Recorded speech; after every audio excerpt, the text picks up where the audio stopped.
última aula, a primeira coisa que a gente viu foi a definição do que é o custo de um algoritmo paralelo.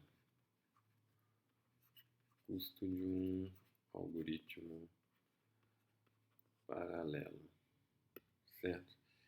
E isso aqui basicamente é o número de processadores que você tinha disponível para realizar uma determinada computação vezes o tempo que o seu algoritmo gastou para realizar aquela computação. Então a gente tinha lá a notação aqui que eu tenho um tempo t par de n, que é o tempo que o seu algoritmo paralelo gastou para realizar uma determinada computação, utilizando n processadores.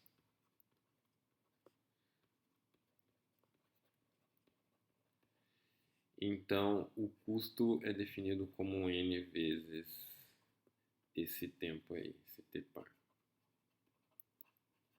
E aí a gente foi lá e viu, revisitou, né, alguns algoritmos que a gente tinha visto nas aulas anteriores, principalmente tentando diminuir o custo do algoritmo, porque às vezes a gente tinha um algoritmo que ele tinha um tempo rápido, mas o custo dele era muito alto e a gente queria diminuir, o custo dele era muito alto e a gente queria diminuir esse custo. Depois disso aqui, a gente entrou numa parte que era de um novo modelo de computação, que até então a gente estava utilizando apenas o modelo PRAM, que é basicamente um monte de computadores RAMs interconectados com uma memória compartilhada. E a gente viu que existem outros modelos onde a gente não assume uma memória compartilhada e, em geração, esses caras, eles são aqueles modelos que a gente chama de sistemas com memória distribuída. Então a gente tem os sistemas computacionais com memória distribuída. E aí eu fui falando para vocês da definição do que é um sistema com memória distribuída, mas basicamente é um sistema onde você tem cada um dos processadores com a sua própria memória isolada aqui, então tem um P1 até um PN com a sua memória isolada, e se esses caras aqui querem trocar informações, a gente precisa ter uma rede por baixo deles, interconectando eles de alguma forma, então você tem algum tipo de conexão de rede ligando os vários processadores da sua rede. E se um determinado nó, por exemplo, esse cara aqui quer enviar uma informação para esse outro nó aqui, ele tem que fazer isso através desses links de conexão que existem nos computadores. Além disso aí, a gente viu deixa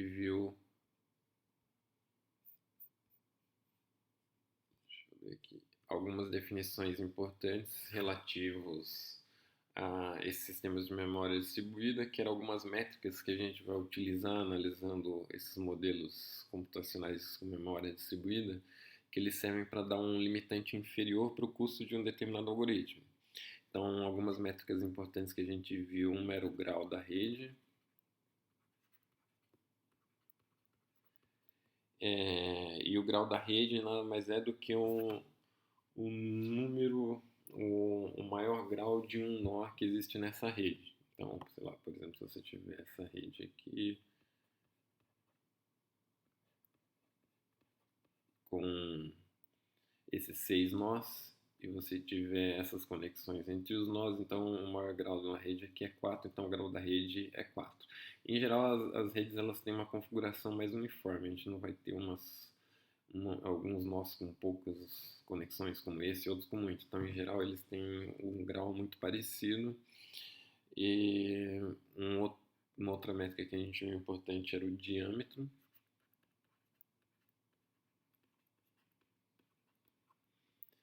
Então, uma coisa que a gente assumiu é que a conexão entre qualquer dois processadores PI e PJ na rede vai usar o caminho mínimo entre eles. Caminho mínimo em termos de número de links, certo? Que é utilizado para enviar uma informação de API para PJ. E aí o diâmetro ele é definido como sendo o maior dentre todos os caminhos mínimos para qualquer par de vértices, certo? Então o diâmetro é o maior dentre todos os caminhos mínimos. Caminhos mínimos da rede.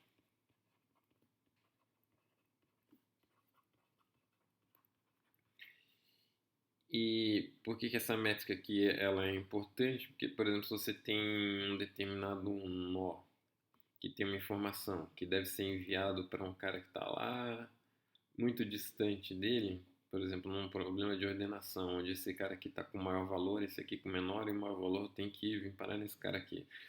Então, você sabe que você tem um limite inferior para a quantidade de passos de tempo que vai ser necessário, que é a quantidade de passos para enviar essa informação até chegar nesse último nó aqui, que é basicamente o número de links que a gente vai ter nesse caminho desse nó entre esse outro nó.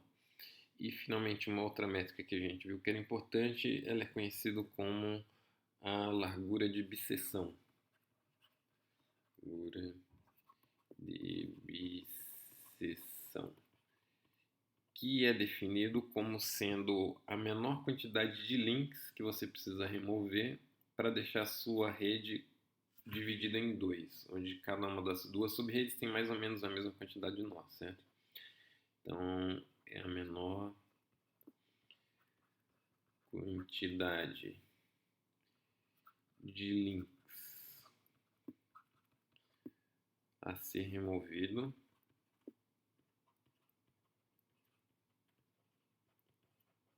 para criar duas subredes de tamanho mais ou menos iguais.